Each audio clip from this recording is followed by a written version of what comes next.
Do you remember A Halloween to Remember? Well, it has a sequel. I'm Dead Palette, and we're going to read A Halloween to Regret, which is apparently a sequel to A Halloween to Remember. We're going to see what it has going on. The last story was rather unimpressive, kind of Stephen King-y, coke-fueled, weird, and unfocused. And let's see if this one has the same feel, or if it's got a little bit of an improved focus. It's hard to believe that a year has passed since the incident.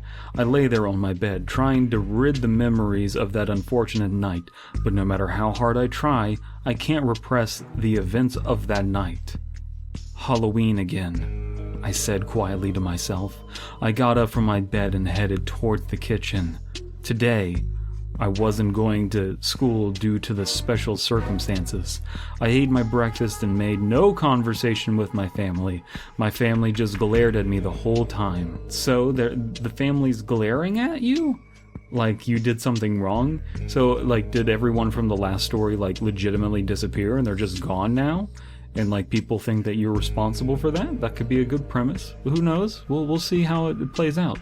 It would need good writing to pace it out, and we would need that explained to us explicitly, but I think that that's maybe where we're going, or where the author wants us to go. So today is a nice day, perfect weather, my mom said. I just looked at her and left the kitchen. I went back to my room and sat there at my desk, staring at the clock. Silence. I miss my friends, and not a day goes by that I haven't thought about them. The police never found a trace of them that night, after that night, and obviously they didn't believe a single word I said. Typical cops. ACAB. I thought through my head. I thought you thought through your head? It'd be, a typical place to think things, hopefully. I kept the sticky note I received after that night in a box on my closet. Should I? I questioned myself. I went to the closet, grabbed the box, and placed it on my desk. All right, it's time, I said to myself. Like the describing, like putting it on your desk, that action, it's so creepypasta. Like describe every little action you're taking. It's an amateur style of writing that I do. I write like that, and a lot of people do as well, and that's like a very typical thing of creepypasta, but you have to like find a way to curb it and do it selectively and let that quality not become like a overbearing thing. And it's not easy, it's very difficult to find that line, and I don't always find it myself as a writer, but it's something that I'm hyper aware of because it's a problem that I have. I opened the box to find a sticky note. The sticky note was no longer there. That's like a weird thing too, is like it's a sticky note. It's not a very fun, memorable thing. It's not like a handwritten note on an arcane piece of paper. It's just a sticky note, and then you just keep it. I would throw it away. I'd be like afraid of that if all my friends disappeared. But the sticky note has disappeared. No, this can't be right. I started to panic. Why would you panic? I said, well, I guess like if something disappears, sure, I guess that makes sense, but like, panic a little much. I searched my room from top to bottom to find the note, but no luck. Running out of options, I stormed out of the room and went back to the kitchen. Where is the note? I demanded. What note? My mom replied. The note that was in this fucking box, I yelled with rage. We don't know what you're talking about. We don't know about any note, my sister said.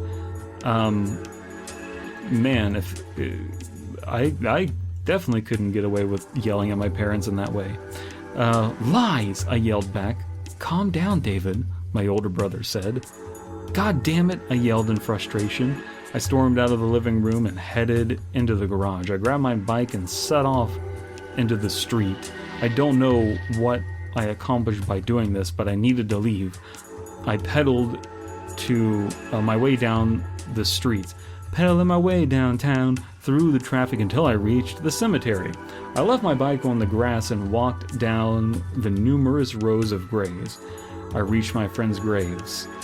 Lying in the grass, next to the mausoleum. There's a notch in your bedpost, and my sticky note's been taken away. Who did this? I whispered. So, this is all very melodramatic, very Twin Peaks And I know a lot of people are going to get angry that I said that, but it's true. I stood there in silence and dread, remembering all the good times of my fallen friends. A tear rolled down my cheek. It's scary how life can take things / people you love from you in a matter of seconds. My friends aren't dead. They're trapped by that monster. I spent a whole year living in fear. I've done everything I can to keep him away. Rituals, sacrifices, spells, everything. I hope this is over and that I could live with my life. You've done sacrifices? What have you been sacrificing? What rituals have you been doing? Where did you learn about these sacrifices and rituals and spells? Where? What?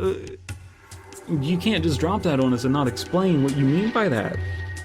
That doesn't... I was about to leave until I noticed something on one of the gravestones. It was a sticky note. I leaned down and took note and it said, "I haven't forgotten about you." I froze. How did the sticky note get here? Unless? Unless what? I dropped the note and began sprinting towards my bike. Before I reached my bike, a black, tall figure appeared in front of me. "What's the hurry? We're just getting started," he said. Everything faded to black. I woke up tied to a chair in a large concrete chamber with only a light from a ceiling and a metal door. The metal door opened and a hooded man walked in.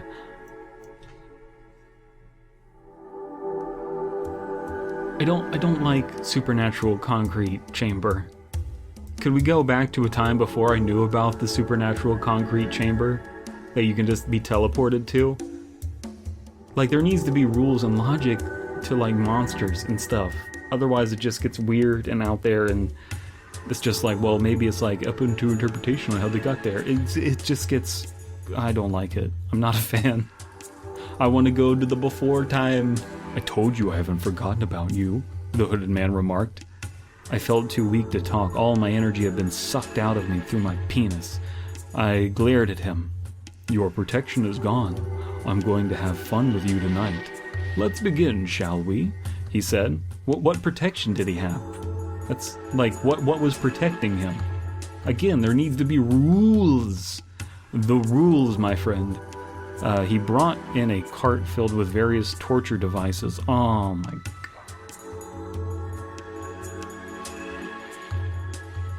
He took out a sharp knife and jammed it into my chest cavity. I yelled at the top of my lungs as the blood gushed out of my body.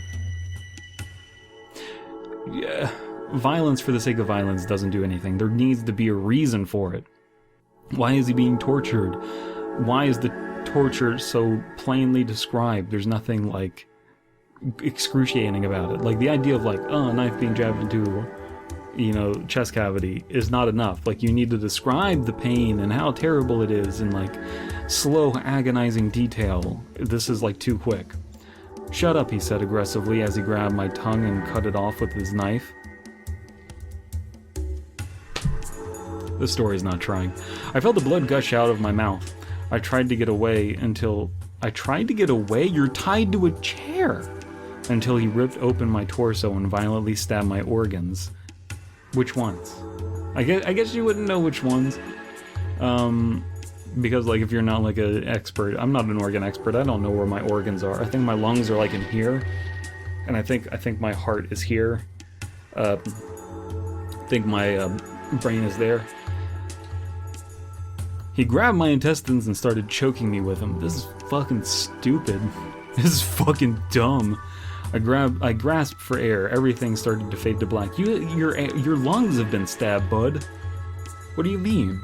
You started gasping for air. How are you even alive? He's gonna wake up and it's all gonna be a dream, isn't it? He let go of me and walked to the cart. He grabbed a dull hacksaw from the cart and began cutting off my limbs. This is... You're just running at a very quick pace, just Usain Bolting through this torture scene. That's not what a torture scene is. That's not the point. I felt the hacksaw rip through my muscle. The pain... Which muscle? The pain was nothing I have ever felt before. I kept yelling and resisting. Hopefully, someone or something will save me, but I guess my luck has run out. The hooded man grabbed my arm and tore it out of my body. Why was he using a hacksaw if he's strong enough to just tear it off? It's like he was cutting through me with a hacksaw. It was a pain I had never felt before. Yeah, no shit. Most people don't have their limbs ripped off by a hacksaw. I can't take it anymore. I shut my eyes. What do you mean you can't take it anymore? What do you mean you can't take it anymore? Of course you can't take it anymore. Oh my god. I woke up back on the chair. My body was restored to normal. No one really ever gets tortured. I heard the laugh from the dark corner. We're just getting started, the hooded man smirked. The metal door opened and I saw my family walk in the room. They had no expressions on their face. No, I said in disbelief. This can't be. Why do you just go back on the torture immediately? You should have seen the look on their eyes, he laughed. My family gone. My worst fear became reality. You mean the family you were treating like shit? Every nightmare, fear and doubt. The past year I lived in mortal terror of my life and for my life and my family, wondering if he'll strike. Ended up happening anyway. My fate was doomed from the start. The truth is, kid, game's rigged from the start. I'm the hooded man. Let me tell you, I'm not into torture porn, but if I was, this would not be doing it for me. He struck his whole hand into my chest. I felt the very being of me being torn from me, and my very soul tearing into shreds. No, I'm not giving up. He began fighting back with all my might. He's not taking me.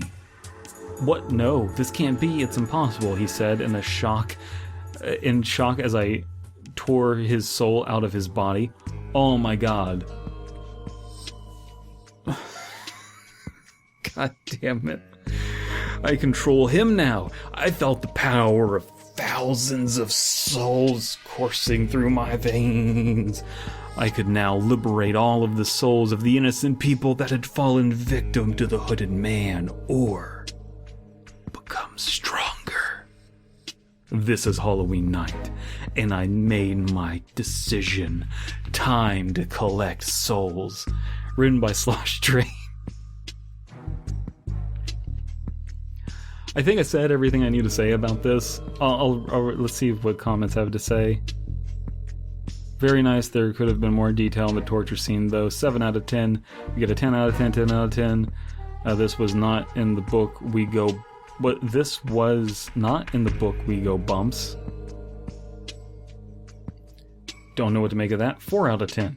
So we got a 7 out of 10, a 4 out of 10, and 2 10 out of 10s. I'm done. Fear Fiction Podcast.